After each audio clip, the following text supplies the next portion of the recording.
Alors là, je vais faire le product owner du produit API particulier. API particulier a démarré il y a quelques années avec deux API. Une de la CAF, où on allait chercher le quotient familial, et une autre où on allait scraper un site de la DGFiP pour récupérer des données. Aujourd'hui, donc ça c'était il y a 5 ans. Aujourd'hui, on a 14 sources de données différentes. Donc 14 API qui diffusent des données des particuliers pour simplifier les démarches. Cet après-midi, vous verrez, puisqu'il y a une table ronde avec des fournisseurs de données, notamment de l'API particulier, et vous pourrez avoir plus de précisions sur ces fournisseurs de données.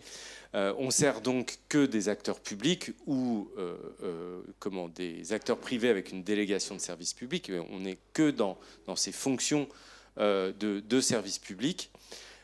Pour illustrer ce qu'on réalise, voilà Georges Bayard qui interviendra tout à l'heure, qui est un de nos principaux fournisseurs de données. Bonjour Georges.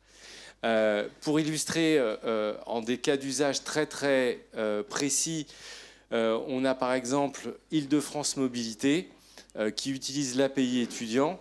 Et cette année, c'est 600 000 étudiants qui n'auront pas eu à justifier de leur carte étudiant pour avoir le pass Navigo à tarif réduit. Donc on est sur des impacts assez importants. On travaille effectivement sur le domaine des transports en termes de cas d'usage. Donc on retrouvera sur Simplifions le cas d'usage. J'ai mis le timer et je ne sais plus où j'en suis. Tout va bien.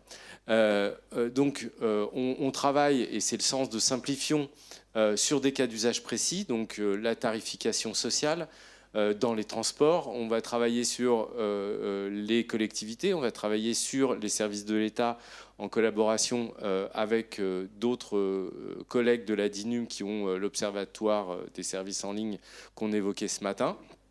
Et donc, on organise cette circulation de la donnée en interministériel avec l'API particulier sur les domaines des particuliers.